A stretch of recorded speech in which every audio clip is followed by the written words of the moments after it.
Assalamualaikum warahmatullahi wabarakatuh. Berjumpa kembali dalam video pembelajaran matematika. Untuk kesempatan kali ini kita akan lanjutkan pembelajaran sebelumnya mengenai penyelesaian metode simplex dengan menggunakan Excel. Di video pembelajaran sebelumnya sudah dibahas satu contoh, ya. Sekarang kita akan beralih ke contoh yang kedua. Di sini sudah saya sediakan model program linear. Model ini yang akan kita selesaikan dengan menggunakan Excel. Karena menggunakan Excel, kita tidak perlu merubah model program linear ini ke bentuk standar simplex. Itu tidak perlu kita lakukan lagi, ya.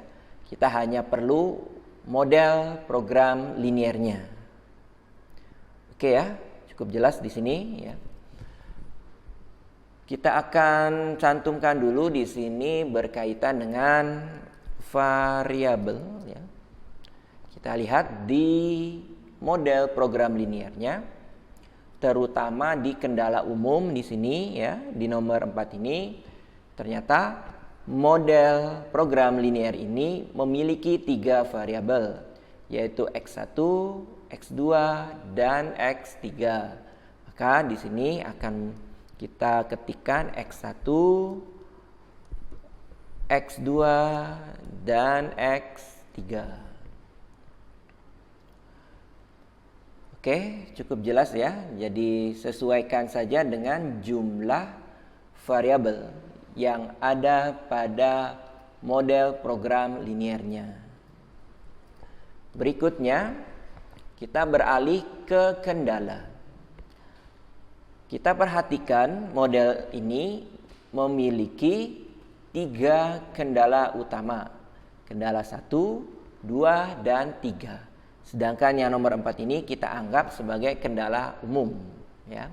Berarti di sini yang kita tulis hanya K1, K2, K3 yang merupakan kendala utama model tersebut. Kemudian berikutnya di sini kita kasih keterangan kendala, ya. Kemudian kita perbaiki penulisannya. Oke. Nah, ini adalah kendala, ya. Oke, cukup jelas ya.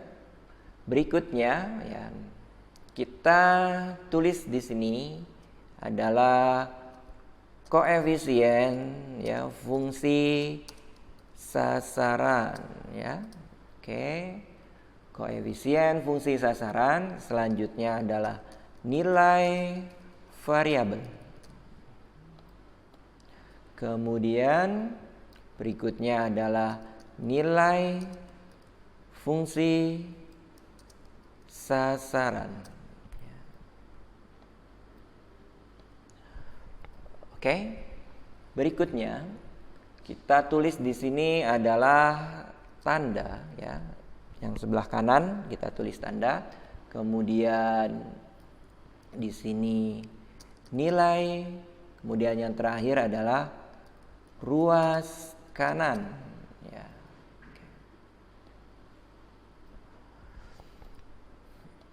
Oke, kita perbaiki dulu penulisannya.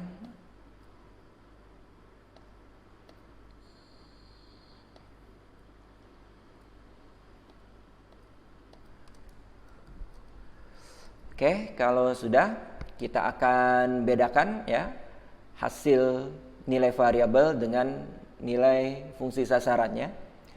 Kita awali dari nilai variabel. Karena variabelnya ada 3, berarti kita blok 3 sel seperti ini. Kemudian kita bedakan warnanya, nah, seperti ini. Kemudian kita beralih ke nilai sasaran atau nilai fungsi sasaran. Nah, ini selnya kita bedakan warnanya, misalkan hijau, ya. Selanjutnya kita akan isikan tabel ini. Yang pertama untuk kolom X1. Ini adalah koefisien variabel X1 di kendala utamanya. Berarti kendala pertama, kedua, dan ketiga. Kita lihat di sini X1 untuk kendala yang pertama koefisiennya adalah 2 ya. Kemudian untuk kendala yang kedua koefisiennya adalah 3 ya. Kemudian untuk kendala yang ketiga X1 di sini koefisiennya berapa teman-teman? Nah, kita lihat di sini untuk kendala yang ketiga belum ada X1-nya, berarti koefisiennya adalah 0. Kita tuliskannya. Nah, seperti ini. Paham ya? Jadi lebih baik nanti teman-teman lengkapi kendala-kendala utama ini dengan semua variabelnya. Kalau bisa langsung ya silahkan lakukan hal yang seperti tadi ya. Ternyata di sini X1 untuk kendala yang ketiga tidak ada, berarti koefisiennya adalah 0. Oke ya, cukup jelas ya. Kita lanjutkan untuk variabel X2. Koefisien untuk kendala yang pertama, ya ini ada X2 yaitu 3. Beralih ke kendala yang kedua, ternyata X2-nya ada, koefisiennya yaitu 2. Kemudian beralih ke kendala yang ketiga, koefisien X2-nya ada di sini ya, yaitu 1 ya. Oke, selesai kita mengisikan kolom X2 yang merupakan koefisien dari variabel X2. Selanjutnya kolom X3. Kita awali dari kendala yang pertama. Koefisien dari X3 adalah, nah kita lihat di sini tidak muncul X3, berarti koefisiennya adalah 0. Kemudian beralih ke kendala yang kedua, di sini juga X3 tidak muncul, berarti koefisien X3 untuk kendala nomor 2 adalah 0. Betul. Kemudian kita beralih ke kendala yang ketiga. Di sini muncul X3-nya, koefisiennya adalah 5. Gimana kalau di sini pengurangan? Berarti koefisiennya adalah negatif, ya. Sesuaikan saja di sini ya. Oke, kita beralih ke koefisien fungsi sasaran. Kita lihat dari fungsi Z di sini. Untuk koefisien sasaran ya, variabel X1 kita lihat berarti 50. Kemudian untuk variabel X2 adalah 20. Untuk variabel X3 koefisiennya adalah 30. Nah, di sini juga sama, kalau di fungsi sasarannya variabelnya tidak muncul, berarti koefisiennya adalah 0 ya. Jadi harus lengkap di sini. Oke. Sampai sini mudah-mudahan cukup jelas ya dan mudah untuk dipahami. Berikutnya di sini kita akan kasih tanda. Untuk kendala yang pertama tandanya kurang dari sama dengan. Kendala yang kedua juga sama, kurang dari sama dengan. Kendala yang ketiga kurang dari sama dengan. Berikutnya nilai kita kosongkan. Kemudian ruas kanan, kendala pertama 1000. Kendala yang kedua 2100 ya. Kemudian kendala yang ketiga 1500 ya. Oke, sudah lengkap, tabelnya terisi, tinggal kita olah ya. Yang pertama di sini adalah nilai. Nilai kita ketikkan sama dengan, kemudian klik dulu di variabel X1 untuk kendala yang pertama 2 seperti ini. Kemudian dikali dengan nilai variabel. Nah, yang masih kosong di sini ya, diklik seperti ini. Kemudian jangan lupa tekan F4 ya. Kemudian ditambah, kita pindah ke variabel X2 3, klik 3, kemudian dikali nilai variabel yang satu kolom dengan X2, berarti di sini kita klik seperti ini. Jangan lupa tekan F4 ya. Kemudian ditambah, kita beralih ke variabel X3. Kita klikkan 0, kemudian dikali, klik nilai variabel yang satu kolom dengan X3. Berarti di sini kita klik seperti ini. Jangan lupa tekan F4. Nah, seperti ini. Kalau sudah selesai, silakan teman-teman enter. Diperoleh 0. Kemudian kita drag sampai kendala ketiga. Nah, sini. Boleh teman-teman cek dulu, misalkan mau mengetahui formula yang 0 untuk kendala yang kedua. Nah, ini sudah betul ya. Kemudian boleh dicek lagi yang di sini untuk kendala yang ketiga. Nah, ini juga sudah betul. Selanjutnya kita akan isikan nilai fungsi sasaran di sini. Sama dengan koefisien fungsi sasaran untuk variabel X1 diklik ya seperti ini, kemudian dikali nilai variabel X1 yang belum kita ketahui, ya, klik seperti ini, kemudian ditambah, beralih ke variabel yang kedua atau X2, koefisiennya adalah 20, dikali dengan nilai variabel X2 yang belum kita ketahui, seperti ini, kemudian ditambah, beralih ke variabel X3, koefisiennya adalah 30, dikali nilai variabel X3 yang belum kita ketahui nilainya, diklik. Nah, seperti ini. Kalau sudah, silakan teman-teman enter. Oke. Diperoleh nilai fungsi sasarannya masih 0 ya.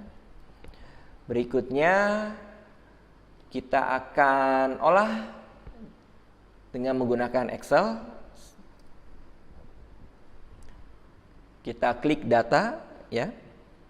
Kemudian di sini kalau sudah muncul solvernya silakan teman-teman klik.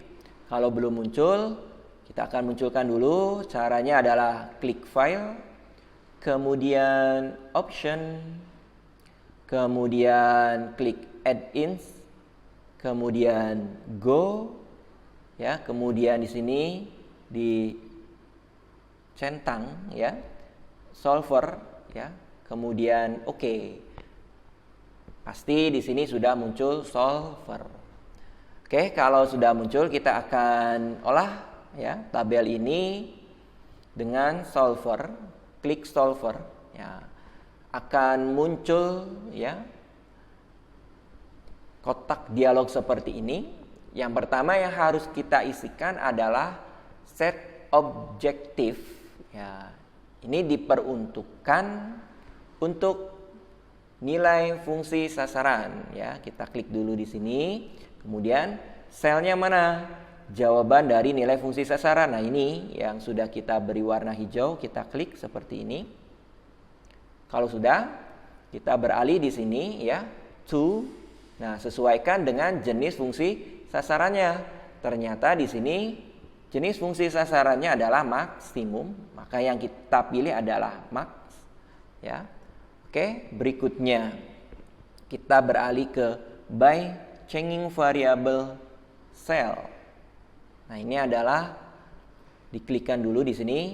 Ini adalah nilai variabel yang akan kita cari ya. Kita blok ya dari X1 di sini ya sampai X3 karena ada 3 variabel ya di baris nilai variabel.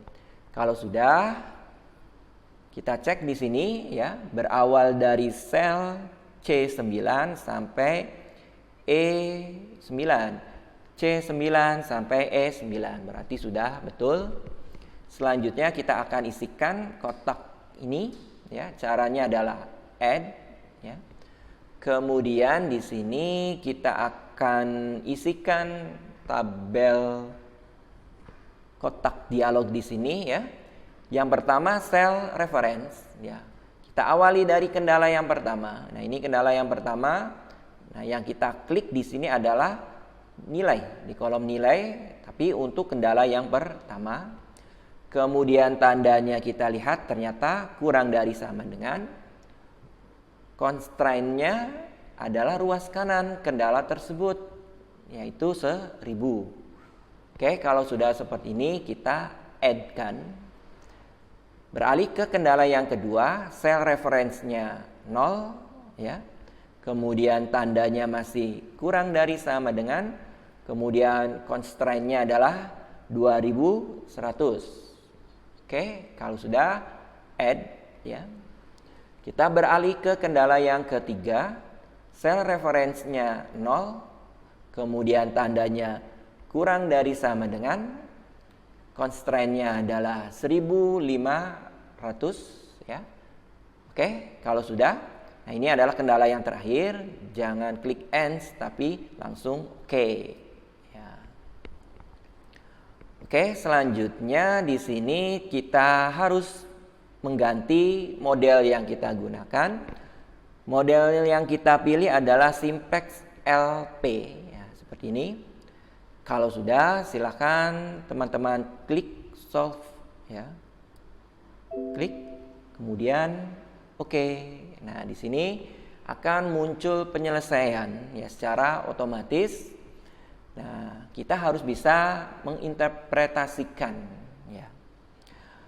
Jawabannya penyelesaian tersebut adalah nilai X1 sama dengan 500, kemudian nilai X2 sama dengan 0, kemudian nilai X3 sama dengan 300. Nilai fungsi sasarannya adalah 34.000.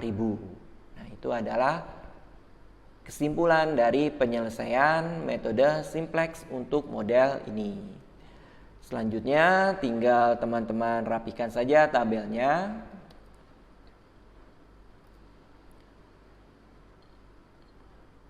Biar lebih bagus dilihatnya.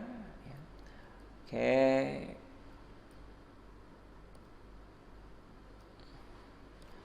Oke, ini adalah penyelesaian contoh yang kedua untuk model program linear menggunakan metode simplex dengan bantuan Excel ya. Oke, mudah-mudahan cukup mudah untuk dipahami dan bermanfaat. Saya akhiri. Wassalamualaikum warahmatullahi wabarakatuh.